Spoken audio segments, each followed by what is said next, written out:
بسم اللہ الرحمن الرحیم۔ امام شافعی رحمۃ اللہ علیہ کے چند اقوال۔ جب صحیح حدیث مل جائے تو میرے اقوال کو بھول جاؤ۔ میں نے 7 سال کی عمر میں قرآن مجید حفظ کر لیا تھا۔ میں نے جس سے بھی مناظرہ کیا اس کے چہرے کا رنگ بدل گیا۔ اندھا دھند اور بغیر سوچے سمجھے علم حاصل کرنے والے کی مثال رات میں لکڑیاں جمع کرنے والے کسی ہے کہ وہ گٹھا اٹھا لیتا ہے، ہو سکتا ہے اس میں سانپ اژدہا بھی ہو جو اسے ڈس لے۔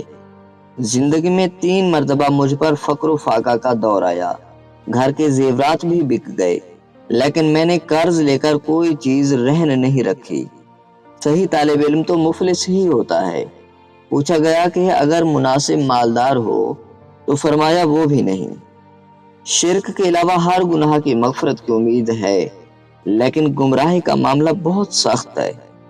جس طرح نگاہ کی ایک حد ہے جس سے آگے وہ کام نہیں کر سکتی، بالکل اسی طرح عقل کی بھی ایک حد ہوتی ہے جس سے آگے وہ بیکار ہے۔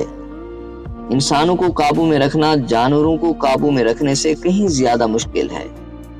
جو شخص تمہاری رائے کا خواہش مند نہ ہو اسے مشورہ مت دو، نہ تمہاری تعریف ہوگی اور نہ تمہاری نصیحت اسے فائدہ دے گی۔ ایسے علاقے میں نہیں رہنا چاہیے جہاں دینی مسئلہ بتانے والا عالم اور جسم کا علاج کرنے والا طبیب موجود نہ ہو۔ تفریح میں باوقار رہنا بے وقوفی کی علامت ہے۔ مرد کے جسم کو 3 چیزیں طاقت دیتی ہیں۔ اول گوشت کھانا، دوم خوشبو سونگھنا اور سوم غسل کرنا۔